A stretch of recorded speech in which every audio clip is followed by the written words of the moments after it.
I don't know, just some very obvious changes. And just looking here, the old barn, the old hay fork up here at the top, which used to be for loose hay that they would get off of a wagon, pull it up, bring it in, and dump it. Um, hay has changed a bunch. Um, when I was even a little kid, we had an old hay barn that was filled with small square bales. And I remember when I'd go out and feed with Dad. I mean, we'd stick 35, 40 on the back of the truck and off we'd go. And that's where all of us learned how to drive. He'd say, aim for that tree, and he'd jump on the back, and, off we'd go, and he'd be flaking off little square bales to feed cattle.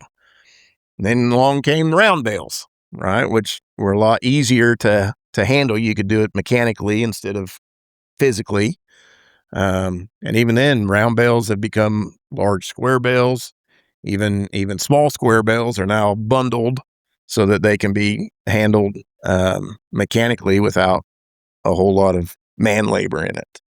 So yeah, one thing you remember is I always wondered why my grandpa was crying every time he'd get back in the truck. And well, you're just in there in the heated cab headed for that tree. Well, then you get out in the cold wind, you realize why he had tears coming down his eyes. His eyes were just watering from the cold wind, from out there feeding. So that's they talk about driving out in the pasture to feed cattle and do things like that. Things have not changed very much since the old days. You've got on your button, you got a button on your car, and you push a button, and that's your speed limit. You can go 40 or 50 or 60, whatever. Well, when I was a little kid, I'd drive out there in the pasture for Dad. Well, every rancher, he always had a handful of fence staples there sitting in the seat beside you. Well, fortunately, we had an old truck with a hand throttle on it. Doot, doot, doot.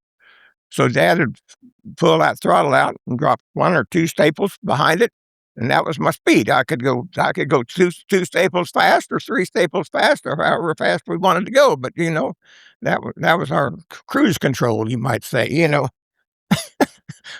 But we're just fortunate to have that old hand throttle on that truck, and it worked pretty good. I never had a serious wreck anyway. It did good. So, and